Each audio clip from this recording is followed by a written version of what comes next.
once a year, between October and December, there is a mass spawning of the corals, the Great Barrier Reef, influenced and triggered by a full moon. That's if the moon's doing that to coral. Exactly. What the hell is it doing to us? I believe the same life force energy that makes our nails grow and our hair grow is the same life force energy that causes the leaves and the flowers and the trees. And so we are part of nature. And when we tune back into that, our lives change. But even for the naysayers, I love skeptics. I love working with skeptics in this work because I'm like, even if you don't want to believe in the moon, but you sit down with yourself twice a month, even the act of doing that will change your life over the course of a few months in ways you can't even imagine. So how might you do that? Say we've got a new moon approaching. Yep. What might you do on that new moon day?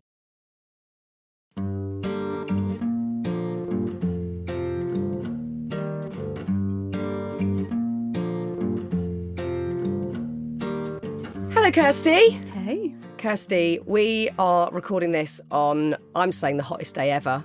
Honestly, ever. And we've waited so long to do this. And then we do it on a day that we're both sweating and... I'm aware of my moist armpits. That's how I feel.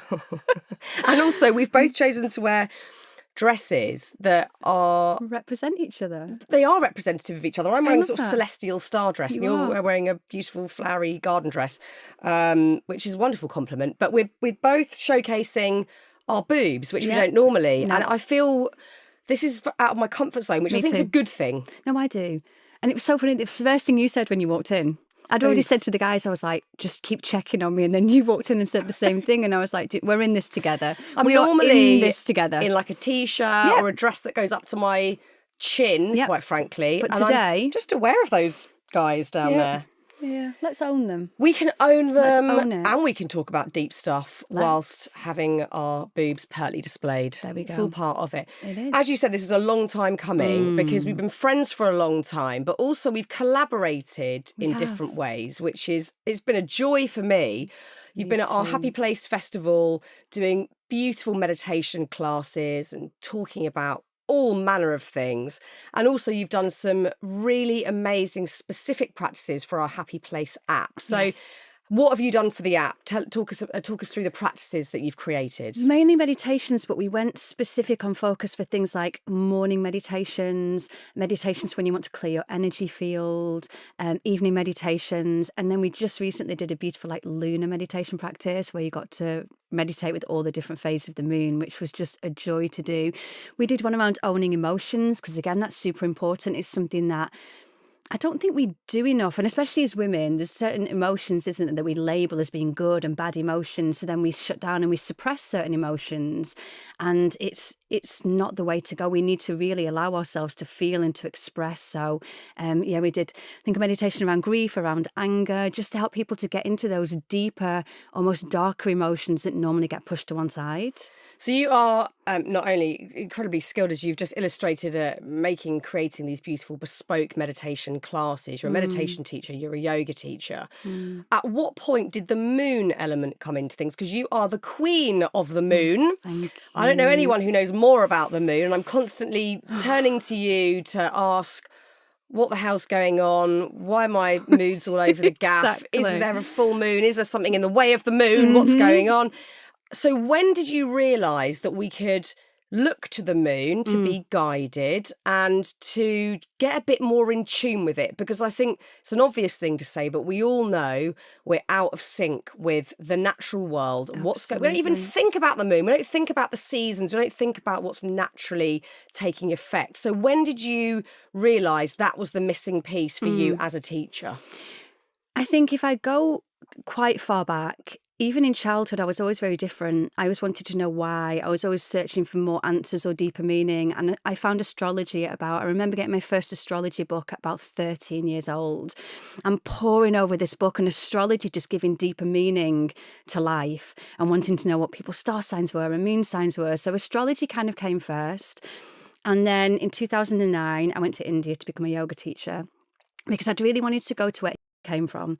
I wanted to go to the kind of the deep roots and really learn and immerse myself in study. And it's traditional in Ashtanga yoga that I was practicing at the time not to practice on new and full moon days because of the energetic pull of the moon. So everybody on new and full moon days would hang out together. We'd all be in coffee shops and cafes, and people would have a rest day. And I started to notice on moon days that people's energy would differ. Like, people would just be different. And then I started to really notice that everyone would start to have similar issues. So either everyone would be feeling really emotional, everyone would be having relationship issues, everyone would be really anxious. And it got me really fascinated and hooked. And so in traditional kind of yoga, when you're practicing so much, you do what's called Abhyanga massage. As you're practicing like 5-6 hours a day, your body's sore. So you rub oil into your body and then you lay and let it soak in for 20 minutes. So on these new and full moon days when I did that, I'd been hanging out with people. I'd got a bit of the vibe of what's going on. And then I'd go into meditation in this Abhyanga when I got the oil on and just really feel into the moon and almost talk to the moon and be like, what have you got to share? Like, what's going on? What's the energy? And really feel into that energy. And I've been doing it ever since. I've been hooked ever since. That was in 2009 when I really then started living by the lunar cycles, and it honestly changed my life. I mean, you can absolutely hear it with what you're saying, and having read all of your books, but your first book specifically, which really delves into this, you say that even as a very sort of simplistic, basic model, we can look at the lunar cycles, and twice a month there are 2 natural check-ins for all of us. So how do we use the 2 check-ins being the full moon and the new moon? The full moon when it's big and glorious and bright in the sky, the new moon being when we cannot see it at all. How do we use those 2 markers in the cycle to, I guess, check in with how we're doing? I mean, that's what I do love about lunar work, because first of all, when we look at it, the moon turns the tides on the earth. If we didn't have the moon, we wouldn't have seasons, because it's the gravitational pull of the moon that keeps the earth on its axis. It's said that without the moon, a day on earth would be 6 hours long rather than 24 hours long. And so there's almost like an arrogance as humans that we're like, oh, I'm not affected by the moon, I'm not affected by the planets, I'm not affected by nature. The fact that actually I've just remembered, I've written it down because it blew my mind so much from your first book, for any moon naysayers out there. Yes. Not that you can be a moon naysayer because it's in the bloody sky. But people that think, oh, whatever, it doesn't do anything. But once a year, between October and December, there is a mass spawning of the corals, the Great Barrier Reef, influenced and triggered by a full moon. If the moon's doing that to coral, exactly, what the hell is it doing to us? Exactly. And that's what it blows my mind in a way that we're made of stardust. That's not me making up some kind of a woo-woo fact. Yeah, David Bowie's song or something. Yeah, we're literally made of stardust. Yeah. Like, we're stars. And I believe the same life force energy that makes our nails grow and our hair grow is the same life force energy that causes the leaves and the flowers and the trees. And so we are part of nature. And when we tune back into that, our lives change. But even for the naysayers, I love skeptics. I love working with skeptics in this work, because I'm like, even if you don't want to believe in the moon, but you sit down with yourself twice a month, even the act of doing that will change your life over the course of a few months in ways you can't even imagine. So how might you do that? Say we've got a new moon approaching. Yep. What might you do on that new moon day? So we want to start with the new moon, because that's the very beginning of the lunar cycle. So a new moon gives us a blank slate. It's where we begin. It's where the moon's at the very beginning of her journey. So if I can just take you back a tiny step, in the days before a new moon, we get what's called a dark moon. And I always talk about this first because it's the time that most people will start to believe a bit more in lunar work, because it's the lowest energetic and emotional point of the lunar cycle. So if you start to notice those days where you do feel like your emotions are out of control, or your boss starts irritating you, or your relationship feels like it's not going the way you want it to, I almost guarantee you it will be the dark moon. Because what the dark moon does is pull us into our emotions to show us where we're out of alignment. So the dark moon shows us what we don't want. So that then when the new moon comes, the moon goes, okay, you don't like your relationship the way that it's going right now. You don't perhaps like the job you're doing. This isn't working. And you're like, what do you want? So it's like putting it all out on the table. Yes. And having a you good can't hide look anymore. at it. Yeah. Which we all do. I think all of us tend to, because the world moves so quickly and we're all so busy and we're also quite proud about that busyness culturally. We I'm talking are. on a societal level, like, oh my God, I do it all the time and annoy myself. I haven't had a day off in, however many weeks. And it's like, oh my God, we are packing our lives to the max. And sometimes we feel we have very little control over that, but we push through stuff rather than going, right, this dynamic isn't working. Yes. I am deeply unhappy in this job, whatever it might be that is irking us. The new moon is an opportunity for us to sit with it and have a proper look at it, which is scary. It is. And I think that's one of the problems in life, that we feel the depth of the emotion when we're in it. And then as soon as it passes, we forget about it. But it's going to keep coming. And that's why so many people are always saying, why does this same thing always happen to me? Why do I always end up in the same relationships? Why do we always end up with the same horrible boss? And it's because we're not paying attention to the signs when they're there. So when we notice the dark moon and we go, about who and what am I feeling the most emotional about, that's your signpost that those things need your attention. So then you sit down with the new moon and you go, okay, my commute's really irritated me the past 4 days. Maybe I want a job where I don't have to commute as much, or maybe I need to find a new commute, or maybe I need to sit down with my partner and have a conversation about these things that aren't really working for me right now. So the new moon, we set our intentions. We go, this is what I want. This is what I want to work on for the next lunar cycle.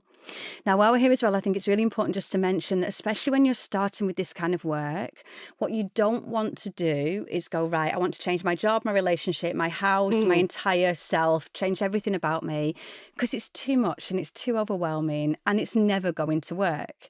So then what happens is things don't start to change, and then we go, oh, that moon stuff doesn't work. Moon stuff's load of shit. Intention setting doesn't work. That doesn't work. Things will never change for me.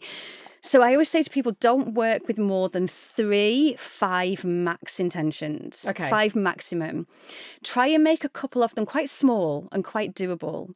Because as we manage to achieve those things, it's almost like working a muscle. We then start to believe in ourselves. Oh my God, I made that happen. I made that change. I did that brave thing. I did that. We start to find a belief and trust in ourselves. So I normally have 2 maybe that are small, that I know I can work on over the next month. And then 1 or 2 that are more cyclical. So I might be like, right, over spring, this is what I want to work on.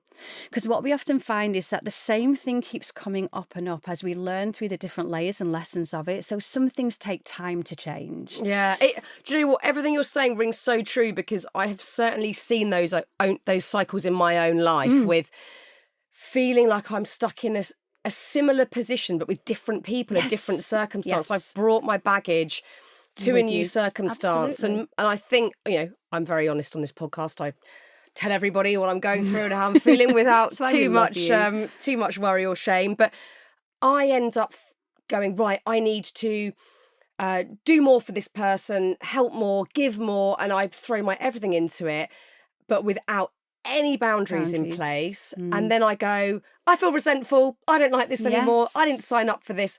That cycle it's got a lot better. But for years, that played on a loop and got me in real pickles. And I ended up actually turning into a person in this cycle that I didn't like very much. I didn't want to act in a certain way, but I wasn't making those essential changes to break that pattern and break that cycle. So I think it's important to say that once you've set these intentions, you can't just think, oh, well, the moon's going to sort all that out. No.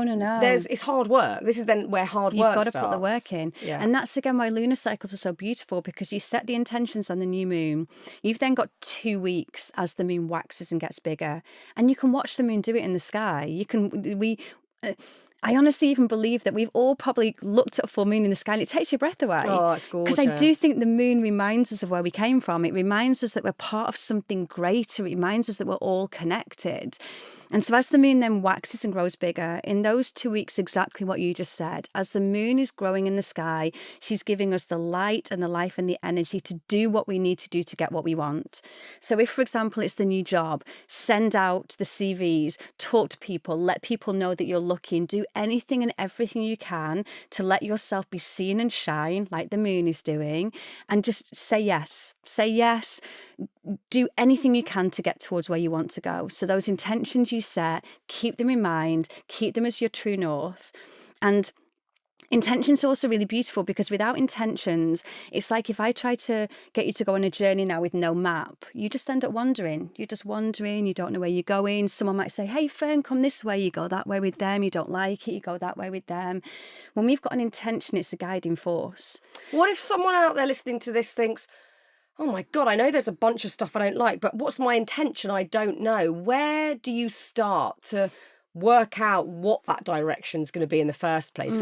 I've certainly had periods of life where I've thought, I am lost, I have no clue. I don't know what I want anymore. Someone tell me what I should want. And I want someone to deliver that instruction to me. Yeah. So where do we start? Well, first, I say the dark moon is important. Just paying attention those few days before a new moon of what am I feeling really emotional about? What's really irritating me? What's getting on my last nerve? What do I feel really unhappy about right now?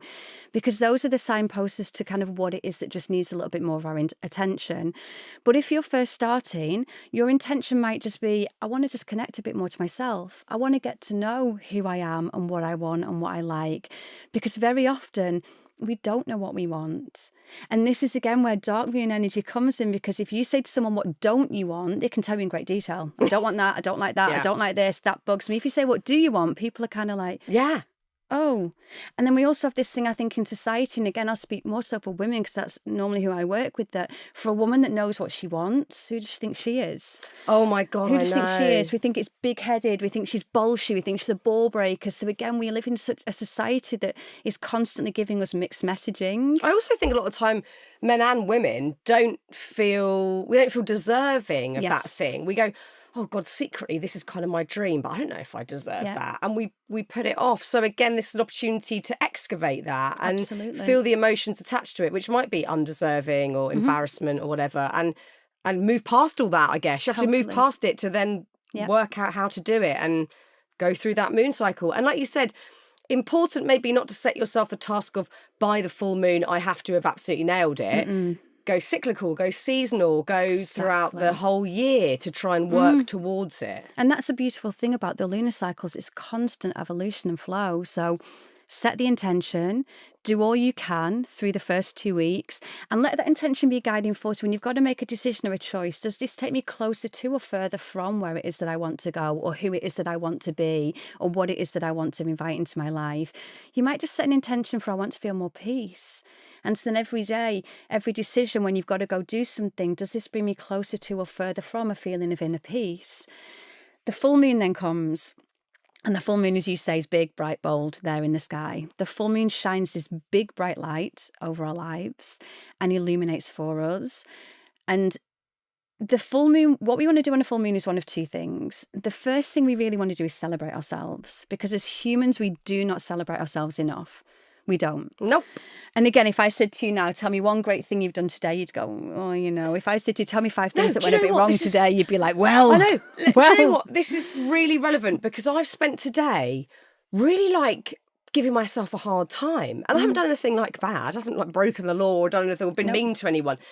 But even the stuff that I'm trying to achieve, I have found myself today, and it's not every day, but today, for whatever reason, maybe I'm a bit tired. It's a dark moon today. Is it a dark moon? Dark moon today. We went into the dark moon today. I am feeling that dark moon energy because my mindset is, oh, well, you're not doing that very well. Yeah. And, well, you're not, you could be giving it way more energy and effort in this area. Or, oh, what you did at the weekend, that wasn't anywhere near as good as it could be. And I found myself today really wrestling with that, in that kind of, I'm in a fight against myself. And I'm like, what am I doing? So I'm blaming the moon. This is dark moon energy. But you can, and this is why, and I know I laugh a lot, but when people tell me things, I can almost give you a celestial reason for it almost straight away. So let's just take you for an example, because I know you don't mind sharing. What do I do with this energy? So your thing today has been a lot of picking on yourself. You're not doing good enough. You're not doing this. So one of your intentions then when we get the new moon on Sunday might be, I want to be kinder to myself. I want to give myself a little bit of a break. Yeah. I want to learn just to let myself off the hook a little bit more. Those might be one of your intentions. I intend over this next lunar cycle to be kind. Yeah. So then when you notice that little voice, you can catch it and be like, hey, no, we're not doing that today. And then what we want to do then is we want to almost flip the switch. So when you're having that thought about you've not done enough, you want to sit there and consciously find, well, actually you have done enough, because already today you've done, you tell me when we arrived what you've already done today. What you've done today, a normal human couldn't do in a week. I know I'm packing it in, but I definitely get hung up on detail and like Yes. pushing myself to the point where, you know, looking for that elusive perfect that doesn't Yeah, that exist never in all exists. capacities. I think you're absolutely right. I may have assumed that my new moon excavation and subsequent intention should be to do better, but actually I'm listening No. to you going, no, it's I need to be a bit nicer to Be myself. kinder. Just be kinder. Yeah. Take the pressure off. Yeah, I'm not Don't very good at that. search for perfect. No. And then you're going to achieve that. Tell yourself what you're doing well. I mean, an amazing thing to do is at the end of every day, look yourself in the mirror and be like, you did that really well today. Yeah. You did that really well today. Actually, you did that thing and it was quite brave and you did that. We don't celebrate ourselves enough. No, because I think also society has created this bizarre infrastructure where we're constantly waiting for someone else to tell us that, to tell Yes. us you did good, or even what you're doing is okay. We don't, I think we're losing our confidence We and are. our intuition to go, no, I'm doing all right. And I think, you know, some of that is very superficial in terms of how advertising works and just the world that we exist in with messaging and you could try this and you'll be a better person or whatever. So we've lost that sense to just be all right with who we are, or next level up, like you're saying, to celebrate ourselves. Yeah. We wait for occasions like birthdays or weddings to do it, but this can be a monthly moon thing, triggered a monthly thing. So every full moon, celebrate yourself. Look at the first 2 weeks of the cycle. What did I do well? What did I achieve? What did I say yes to? Where was I brave? Where did I go after something I wanted? Where was I a bit kinder to myself? What have I done? Let me celebrate that. And then on the flip side, the full moon will show you where you got in your own way. Because 99.999% of the time in life, it's us that's in the way. Yeah, we love to blame other people. We love It was to. you. Yeah. It's you. You caused all my agony. That's why I didn't Exactly. succeed or do whatever it was Yeah. I went to do. But when we do that, we lose all power to change it. If it's your fault, I'm feeling a certain way, I have to wait for you to do something differently before I can feel better. Whereas when I retake about that power and I go, well, what was my part to play in this? How did I allow what Fearne supposedly said or did today to kind of trigger me? What was it in me that it upset me? It reminded me of that time when I didn't get picked for that team in school and it really brought all that back up again. I then have the power to change that because I've taken back the responsibility for it. And so even in that, when we allow it to be their fault, his fault, her fault, parents' fault, job's fault, boss's fault, it's that we have to wait for that thing to change then. When we take back that power and go, okay, well, what was my part to play in this? And we take that real radical responsibility, then we've got the power to change it. And so when we sit with that and we go, okay, yeah, I didn't say yes to going to that party because I thought when I got there, no one would speak to me and people wouldn't like me. I didn't go for that job because I kind of thought I wouldn't be able to do it and they probably wouldn't want somebody like me. So I didn't send in the application. And then I didn't make that phone call because, well, I was just sabotaging a little bit that day. So I didn't. We can start to see them when we're getting in the way. And then we use the waning lunar cycle. The next 2 weeks as the moon wanes. So this is when the moon's getting smaller As the moon's after getting it's smaller. been full. So the moon's teaching us then how to release, how to let go, how to surrender, how to trust. Because again, it astonishes me that like little human me thinks I know better than the entire universe and my soul. Even when you look up a sky full of stars and you realise how small we are, and I'm like, but that little human me, she'll grip and she'll control and she'll cling and she'll want this to work out and that to work out. If I just give it up to something greater, like we're always being guided and supported. I truly believe that there is a greater source of power out there that we can connect to, even if that's just the moon. Even if we can go and stand at the moon and go, please help me. Please show me the way with this. Please show me what to do about this. Please guide me in this. But when we try and grip and control as little human us, we just get in our own way. Yeah. So this really just shows you where you've got in our own way. And then it shows us further what our sabotages are. And it's a tool of incredible self-awareness for me as lunar work. Like I learned, and I'll confess, we're on here, let's confess all of our things, but I very often dress up self-sabotage as self-care.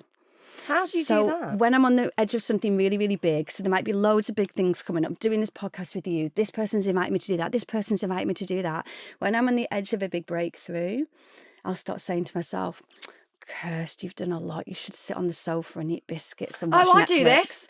But I'm dressing up self-sabotage as self-care. So then what I'm doing is I'm sending myself into almost a sabotage spiral, because then I go into the unworthiness spiral. And I'm dressing it up as self-care. So I'm pretending I'm taking care of myself. But I started to hiding. notice from lunar work, every time I was on the edge of something big, you wouldn't find me out there pushing for more, going for more, getting ready for it. You'd find me with a packet of crisps on the sofa, binging something on Netflix. This is the same. Honestly, I can't tell you how much that resonates. Like, I've had so many moments where I've thought, you know, because there is such a fine line between knowing your capabilities and your energy resources or your energy store versus pushing yourself. Absolutely. And in a healthy way, not pushing yourself in a detrimental way where you end up in a puddle on the floor, No. but in a healthy way, moving out of your comfort zones. I have found that harder as I've gotten older. I think I had a naive confidence maybe in my teens and 20s, maybe early 30s, probably not, where I was really motivated to, you know, jump out into the void and see what was there. Whereas I find myself quite scared, and that's really interesting. I do also dress up sabotage as self-care sometimes. So I guess this is another question. It's slightly off the beaten track of looking at this lunar work, but I wonder how we tell the difference, because there will be days where we do need to sit on the sofa and we do need to have a warm cup of tea under a little blankie and shut the world out. But there are other days we're doing that where we might not need to. So how do we tell the difference? For me, it's about, again, the intention behind it, but also the energy behind it. Because one thing lunar work does show us beautifully is that the moon doesn't shine at full brightness all month. The moon, as you said at the very beginning, for 3 or 4 days a month, the moon disappears from the sky. The moon's like, I'm out of here, I'm gone, I'm going to go take care of myself. See you all later. Because the moon knows she cannot shine at full bright potential if she's exhausted, depleted. So lunar work gives us almost permission for self-care and rest. But for me, the difference is those days when it's true self-care, I enjoy it. I give into it. There's nowhere else I'd rather be, nothing else I'd rather be doing. There's the permission slip there to do it, because I know I know that it is what I really need. If I think about the days I'm doing it as an avoidance or as a little sabotage, there's an underlying anxiety to it. And I notice that even if I'm on the sofa watching something, I'm not watching it, I'm on my phone. I'm doing something else. I'm getting bored. I'm changing the channel. There's an angsty energy behind it, which is because there's a part of me that's like, you're trying to avoid, you're trying to sabotage. This isn't true self-care. This isn't. And you're so right. It's a beautiful thing to bring up, because we do have to be mindful again of the difference of these things. And I honestly believe a lot of this just comes from really getting to know yourself and being able to have an honesty with yourself, because now I know when I'm doing it. And so I can sit with myself and I can go, Kirst, you know what you're doing. It's one hell of a thing to be honest with yourself. It's one hell of a thing to do, because it's humbling. It is. And it's exposing, because there are bits of ourselves we're so close to, because we're so used to just going, armour on, not looking at that, I'm just going to crack on. But actually, if we stop and we can use the moon cycle as a really lovely system to have self-awareness at the end of the day and get to know ourselves a bit better. Absolutely. And then I know I'm doing it. So when I know I'm doing it, I'm like, you've got one day. You've got one day. And then what I notice is, because I've got the permission to do it, after half a day, I'm bored of myself. So I'm like, okay, right, I don't want to do this anymore now. I've gone into the fear, because then I get to sit with, well, what are you afraid of? Well, I'm afraid that when I do all these things, more people are going to get to know me and more people are going to get to see me. And then it means my work's going to be out there more in the world. And then that means me being seen more. And as you know, with any kind of profile, you're open then to more criticism and to more constructive criticism and feedback from people. And again, you've got to regulate your nervous system enough to know yourself enough that when people come at you, we know the world of social media nowadays, you're in a regulated enough place to be able to know your true intention behind things. But that all takes work. Yeah. And so every time I go through one of those times, I see it now as more of an up-leveling, that my nervous system just needs a moment to catch up with where future me's gone, so that then when I get there, I'm like, okay, I'm ready to step into those shoes now. I'm ready to do it. So I normally give myself about a day. I'm like, okay, you've got a day to do this.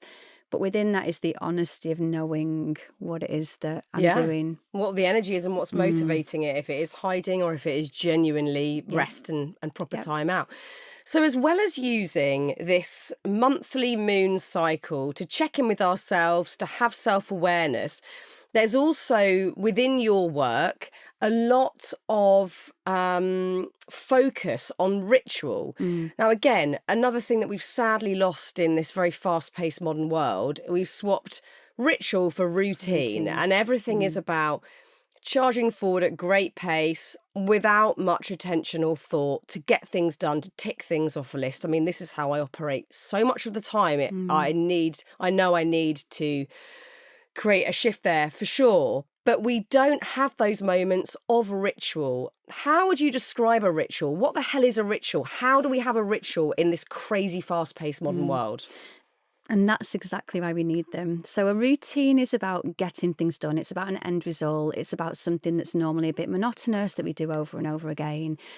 A ritual gives something meaning and it makes it sacred. And so as soon as we make something a ritual, we bring the divine, the universe, source, God, any word, whatever word you want to give for that big old energy in the sky, it brings that energy in, and it then reminds us further that we are more than our to-do list. We're more than our rushing around. We're more than our thoughts and our feelings and our emotions. We're souls having a human experience. And when we stop and we check in, it also really, I mean, I remember again when I was in India, we would start at 4 a.m. every morning. Like we would be up first thing in the morning. I didn't have time for a big ritual then. I didn't. But the one thing I committed to doing every day was lighting a candle. Because in that moment, that brought me into the day. Like how many people out there listening, or how many of us have done it? I used to do it quite often. I'd get to work, I wouldn't remember the journey there. I literally wouldn't remember the journey because you're jumping out of bed with the alarm, you're throwing a cup of coffee down, you've got a piece of toast in your mouth as you run to the car, you're stuck in the traffic, someone's bothering you, they've cut you up. If you get to work and you're like, I don't remember getting here, because we've not been present. There's a part of you still in bed at home. There's a part of you that's already gone to 2 weeks' time to worry about something that's going on there. So we're scattered. A ritual just brings all of you into that moment. So in that moment of lighting a candle, I would invite myself into the day. I would close my eyes for a moment and I would gather all of myself into that moment. And as I lit that candle, that was me saying to the day, I'm here. With my 2 feet, right here, right now, in this day. Can't tell you how much it changed my entire day because I went into the day present. That took 30 seconds, not even. And so we understand for people that are busy and for parents and things, there's a time constraint, but you could lock yourself in the bathroom for 1 minute in the morning and do something for you. And as you do these rituals, as we mentioned earlier, it starts to help you to know that you're worthy and deserving of your own time. You're worthy and deserving of showing up for. It helps us to trust ourselves, to be there for ourselves, that if I can't show up for myself for 1 minute every day, how am I ever going to learn to trust myself, to be there for myself in the hard times? Because I'm like, well, she can't even show up and light a candle. She's no use to me. So that little ritual of inviting our presence into a day says to us, I trust you, I'm here for you. And it changes everything. So rituals don't have to be sage and music, and they can be, but they don't need to be.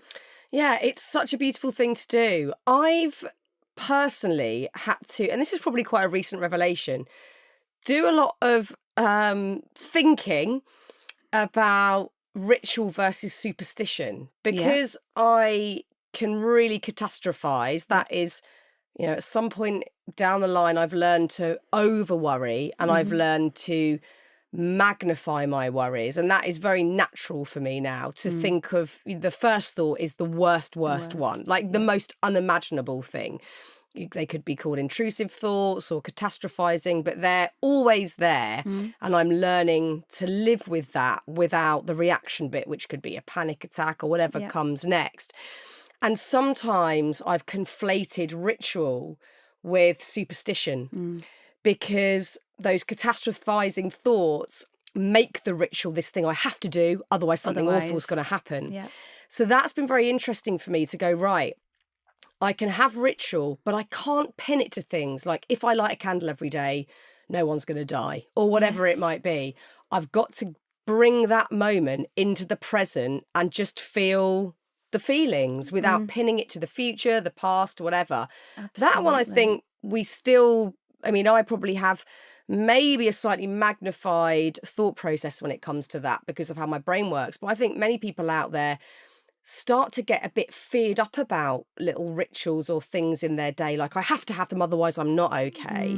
And that's quite there's a thin veneer between the two, I think. Yeah. I think it's just really important to see it as an act of self-care as well, that it's not I have to, or this bad thing is going to happen to me. And that's just it's such a beautiful thing to bring up as well, because I tread a fine line even talking about things like manifesting and things like that, because I think people do fear, I have one bad thought, I'm going to make my whole life horrible. I don't light the candle that one day. Yes. My entire life is going to fall apart. And so then we make emotions good and bad. Well, it's good to feel happy and joyous and high vibe all the time. You've got to be high vibe, or all these awful things are going to, it's really bad to feel down. It's really bad to feel angry. It's really bad to feel worried. All of these are the full spectrum of human emotions that we're here to feel and experience. In my belief system, we are a soul having a human experience, and part of that is to feel everything and to experience everything. And so it's super important that we don't then put these labels on things of, if you have one bad day. I very regularly, let me say every 6 months, I go into what I call the void or the wilderness. I go into like a dark and twisty place, and I let myself be there. And I let myself get on my hands and knees on the bathroom floor and cry and experience all of that. I let myself go to the depths. But I let myself do that, as in I'm still there for myself, holding myself in that. And that's important in all of it, in ritual and everything, is that this isn't now something outside of me that I'm having to do, back to our point before, because something else has control. Yes. The universe has control, and if I don't bow down to the universe and light this candle, something awful is going to happen. It's about taking back that sense of personal power in our own lives and saying, this little ritual, this is for me. This isn't to appease anything else or to get anything else. This is simply to gather all the parts of me that I've got scattered. And so for you, a beautiful ritual might be just having a moment to bring back the part of you that's gone over there catastrophizing that, the part of you that's over there worried about that, the part of you that's there, and feel all those parts of you come back so that you can welcome all of you into that moment. That again could take a couple of seconds, but it's like, I'm here now, I'm safe now, I've got you. Yeah, and having a little action helps to actually mark that moment rather than hoping it will happen at some point in the day. You know, if it's a set time or if it's an action that you do that almost triggers the cognitive brain to go, this is the moment where I'm okay with exactly how I'm feeling and I'm just in the now. And I think, you know, it's probably no surprise that many of us feel quite confused about manifesting, ritual, catastrophizing and pinning, you know, superstition, etc.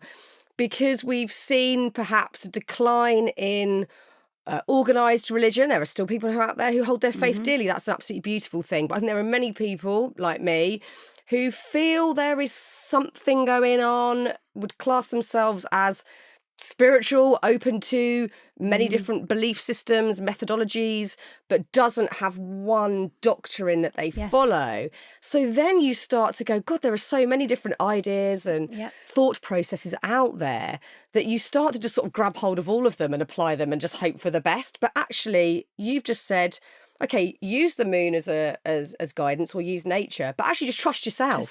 Trust yourself. That's what I was thinking the whole time you were saying that, because I talk about this so often. When you start a spiritual journey, you're going to find, I mean, I remember when I first started, I was becoming a crystal healer. I was doing Reiki, I was doing regressional therapy, I was talking to angels, I was doing spirit guides. There's so much out there. And the thing is with spirituality and with anything, we don't know the truth until we go back to wherever we came from. None of us know the absolute truth. So what we need to find is what's true for me. And what's true for me might not be what's true for you. And that's beautiful. As long as what's true for you brings you happiness and joy, our truths can exist together. There's always an and I've talked about this even lately, because with moving into my new place, you know, I felt a certain sadness of leaving London, and I felt really excited about moving to a new place.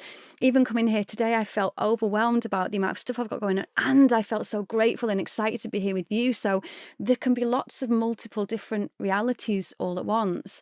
So the spiritual journey is about, again, not looking for anything outside of you just because they say. And I say this all the time, if anything I say doesn't resonate with you, that's not your truth. I'm not here to tell you what to believe and what the fact. If the moon doesn't resonate with you, that's not your truth. But go find something that is your truth. Go find something that in those moments that you're on your hands and knees on the floor helps you get through. And one of my deepest truths is, my soul's chosen my life for me. My soul's chosen before. And this is why astrology and birth charts are beautiful, because I honestly believe that our soul chooses the exact moment we're born, and then our birth chart is a blueprint. So all of the different parts of our birth chart are different lessons and personality traits and different things that our soul has chosen to learn this lifetime. So anytime I'm going through something hard, I can sit with the fact that my soul's chosen this for me, and my soul wouldn't choose anything I can't get through. So you can get through it, Kirst, because your soul's chosen it for you. That gets me through the hardest times. Yeah, because it's empowering rather than, Yeah. well, I give up. Victim This is of just life. This is just awful. how Yeah. my soul has chosen this, and I'm absolutely screwed. It's my soul has chosen this because I can get Because through I it. can get through it, and this is helping me to learn and to grow and to expand and to evolve. And when we look at the times in life we grow the most, it's not necessarily in the times when everything is joyous and everything's wonderful. It's in the times when our back is against the wall. It's in the times we've got to really dig deep into ourselves. It's the times that we're really having to navigate hard things. That's when we learn the most. Yeah, without a doubt. Without a doubt. I can certainly, look back at periods of my life and think I learned so much in that shitty bit. And then the good bit, didn't learn so much. Yeah. Looking at ritual, and you mentioned the word sacred a moment ago, applying meaning to a moment and noticing the sacredness of life. Again, I feel like sacredness has been wiped out because we're so used to the speed of life and this sort of ugly, disposable element of life that we're all witnessing and part of, just by nature of being human, sadly, at the moment. What does sacred mean? What does it mean to you? How do we find it in the everyday, in this rush, in this chaos, in the conflict we see, in the disposable, just throwaway existence that we're living at the moment? That's a beautiful question. For me, making something sacred or inviting in the sacred means inviting in that deeper meaning of life outside of all of the noise and everything that's pulling for your attention and everything that, as you've mentioned a few times, we live in a consumer culture that tells us all the time that we're not good enough just as we are and you need this or that or this or that. Sacred means a pause, a moment of stillness, a moment of quiet. When I think of the word sacred, I almost see myself like in the grass, bare feet, hands on a tree. That's sacred. In that moment when we're connected to something bigger than us, something that hasn't been made by humans or hasn't been something that is just part of the divine that weaves through life. And I find that in nature. Like, to me, nature, whenever I want answers, I go to nature. I just find anything and everything in nature is sacred. And I think we've probably all experienced those moments where we've watched a sunrise or a sunset, or we've heard a bird song, or we've suddenly found ourselves in a moment where we're like, there's peace, there's quiet, or we get our bare feet on the earth after a long day and something happens. And I believe that that's because that sacred moment connects us back to the divine, the stardust part of us, the very energy and essence of life itself.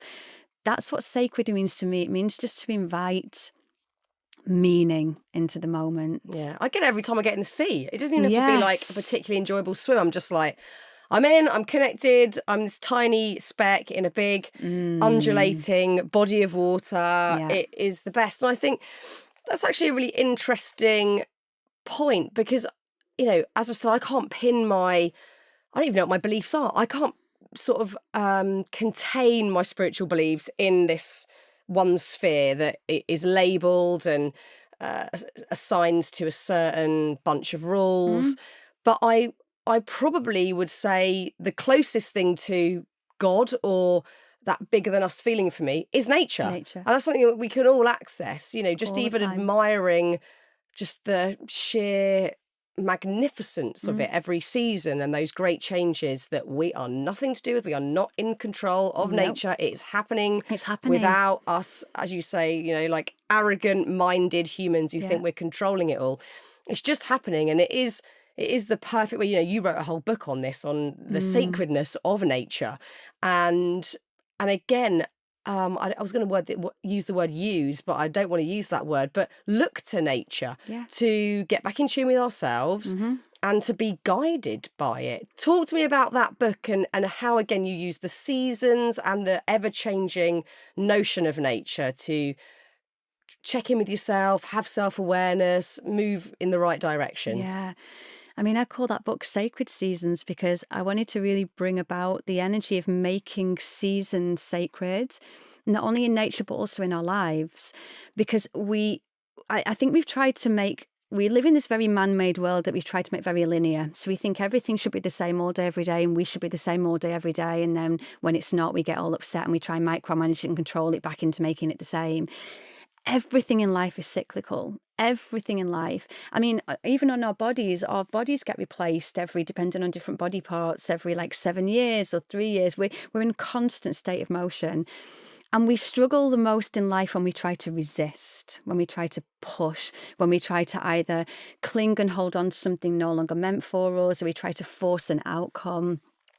And I feel like our conversation today has been so beautiful because one of the biggest things it comes back to is trust, is self-trust.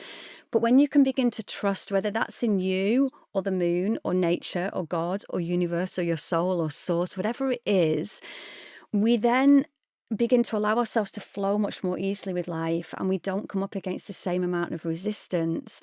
And even the moon shows us that the moon doesn't hold on and go, well, I cannot be a full moon anymore because there might never be another full moon again, and I've got to shine really brightly, and if I'm not the full moon, who am I? I might be no one if I'm not the full moon.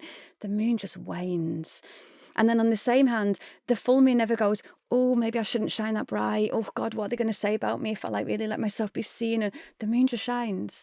You never witness a tree going, if I let go of these leaves, there's never going to be another leaf. I've got to hold on to the leaves. Oh my God, no. Nature just lets go. You never see a flower not wanting to blossom or bloom because it's a bit like, oh, what would they say about me and little old me, and oh, I've got nothing. So for me, nature when we witness nature, we get to see season cycles flow in action. And in that, nature shows us so beautifully. We only have to step outside to be inspired about what's going on. So right now, we're coming towards the end of springtime. We get the summer solstice next month, which takes us into the second half of the year.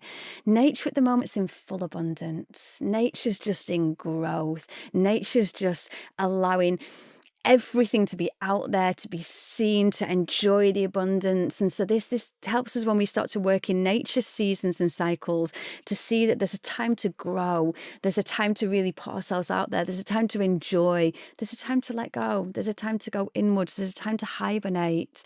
And so as we start to make the seasons in nature sacred and we mark them, it helps us to do the same in our lives, so to realise we're going to go through times of our lives when things aren't growing, when it feels like everything's a bit barren, when everything's a little bit stuck, where everything's a little bit dark, but nothing lasts forever. And very soon we'll be back out in a season of full bloom again, and we'll be blossoming again, and life will be flowing again. And so when we start to see this growth cycle and we start to see, again, in nature, we look at winter and we go, everything's dead. No, in winter, everything beneath the surface is regenerating and gathering everything it needs for that tree to come in full blossom again. So when we're in those darker times, everything within us is gathering, regenerating, growing, so that then when it's our time to grow again, we've got everything that we need.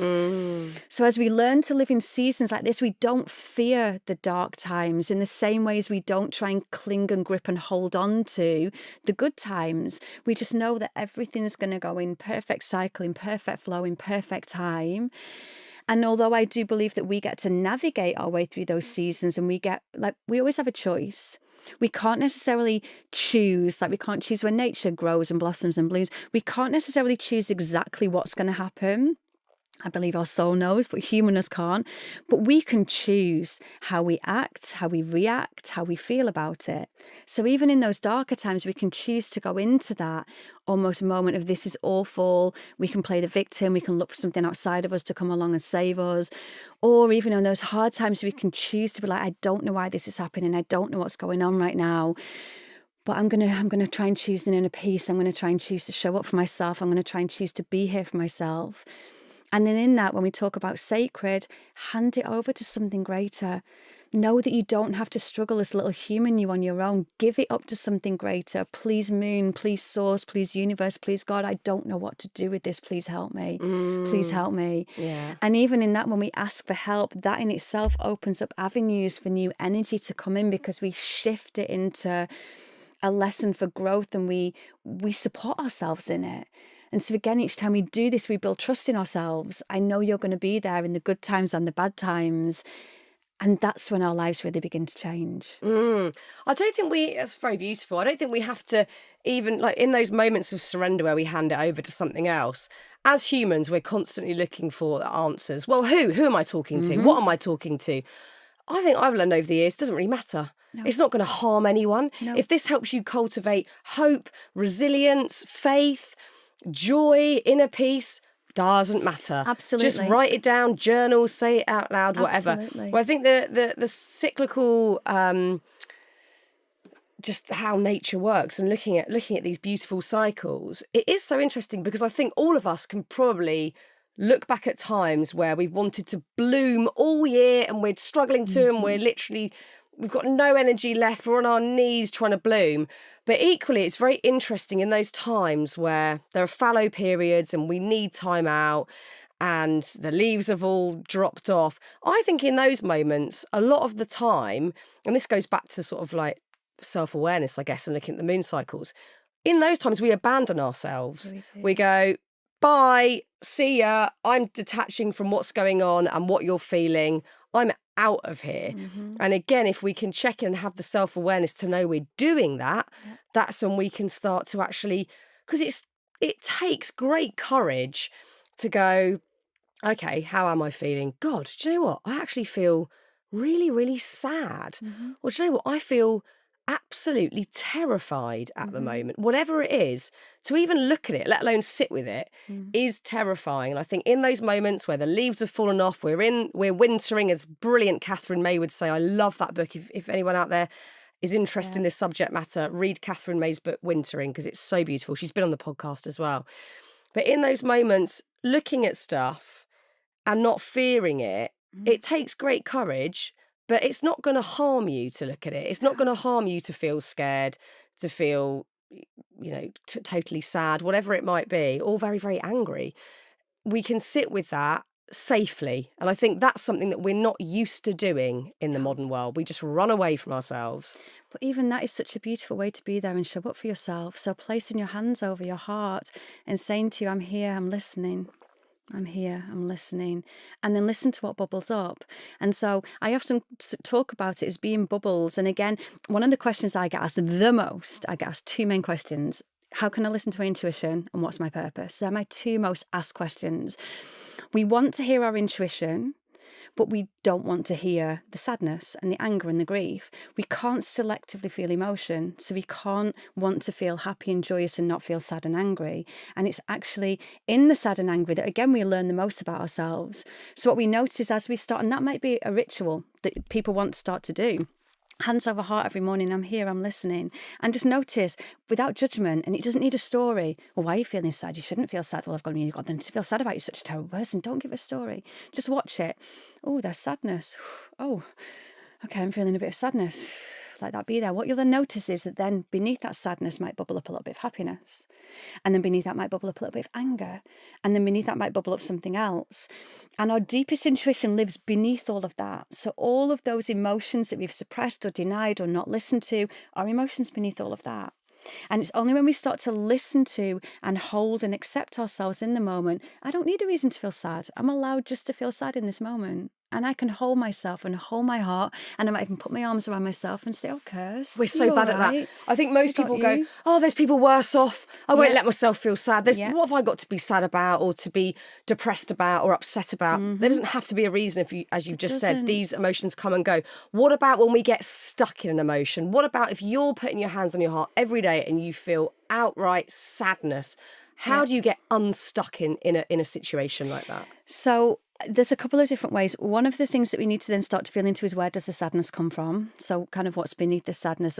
Is there, and again, we've just said not to put reasons on it, but is there a particular reason? Is it a loneliness? Is it a yearning for something? What is that sadness? And then I'm a really big believer in moving things somatically as well. So move that sadness, because again, when we just sit in an emotion, it just sits there, it stagnates. So we've got to invite in, again, nature, flow, movement. If you watch any animal in the wild, and they're a brilliant example, if you watch a gazelle that's just been chased by a lion, the first thing it will do is it will shake. Yeah. Because it shakes that energy, that fear out of its body. And we have, this is back from my yoga days, but we have what's called fascia in the body, connective tissue. It's around every organ, every muscle, everywhere in our body. And there was beautiful research done a while ago about the fascia kind of transporting emotions and feelings through the body. So when we continue to have a feeling or an emotion, it gets stored in the body, it'll get trapped. It might be that we tense ourselves every time we think about something, and we hold ourselves, and we can probably all bring to mind someone that's got the weight of the world on their shoulders, right? You can see it in their body. Someone that's closed and protecting their hearts, you can see it in their bodies. So our body starts to store any emotion that we don't deal with, that we don't allow, we don't express. It gets pushed down and it gets stored somewhere in our body. So movement is beautiful. So just start to move your sadness. If that sadness would move, what would the sadness move like? And again, this is very odd for most people because we're used to sitting on our hands, not moving. Especially don't British move. people. Yeah, we're aren't we? so shit don't at this. Cough, don't make a noise, don't do anything. But then again, you can see even if you try to sit still now, your body tenses and there's a signal going to your body, it's not safe to move. I've got to sit here. I've got to really perform in front of Fearne. So my whole body then is reacting. And then the next time I'm in front of someone else, I feel like I've got to perform for that same energy will come into my body. So start to just move the sadness. And another thing that we're really terrified of is sound. We're really scared of sound. Yes. But in women, our throat is connected. They look the same. They're connected.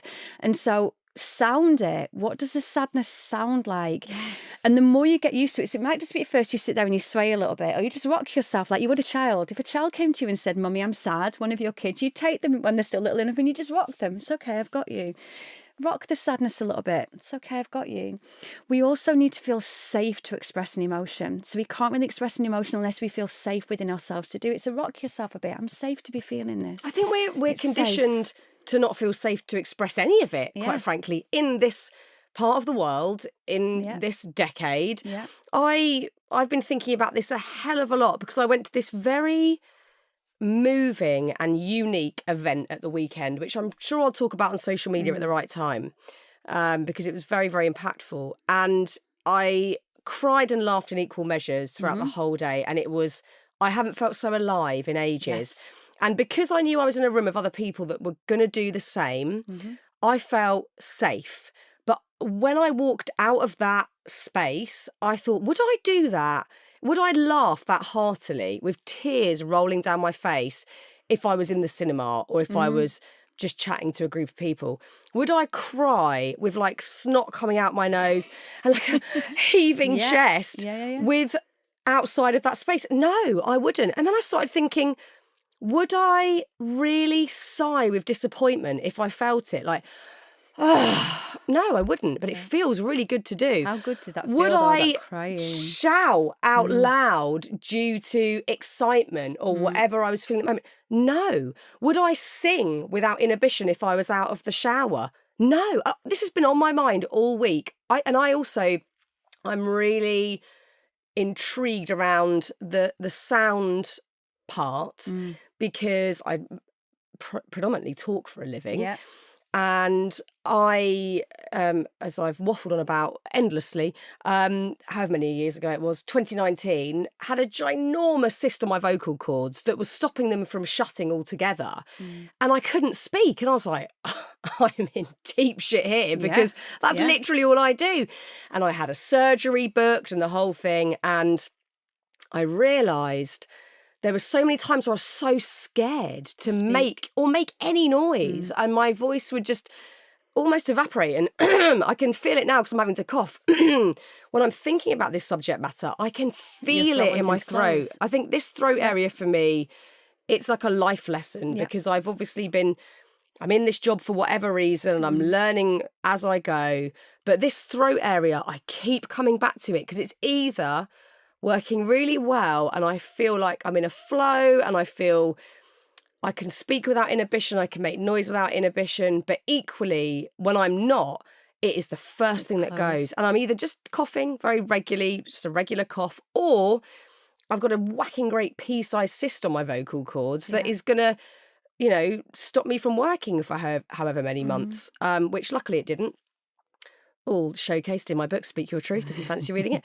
But it was a real journey. And I think, again, we're just, look at nature. Nature's, tweeting birds and roaring lions and powerful Streams. thunder and thunder. it's noise, it's life, and we are so scared to make noise, and we need to get over it. I've been doing these workouts where you go like, and you let out this noise, and I have found it, and shaking as well. I have found it so cathartic on a level that I don't understand. You don't need I don't to. get it, don't need to, but I feel better for doing it. But I think we all need, like, just listening now, everyone, just like make the noise you need to make. Just do it. We just need to stop caring so much. We do. And that could become again a ritual that you're going to give yourself 3 minutes a day. And I often encourage this to kind of women I work with, pick a music track, stick it on, and for those 3 minutes, move. And again, when we first begin that, we stand there. It's like in a yoga class, I very often give people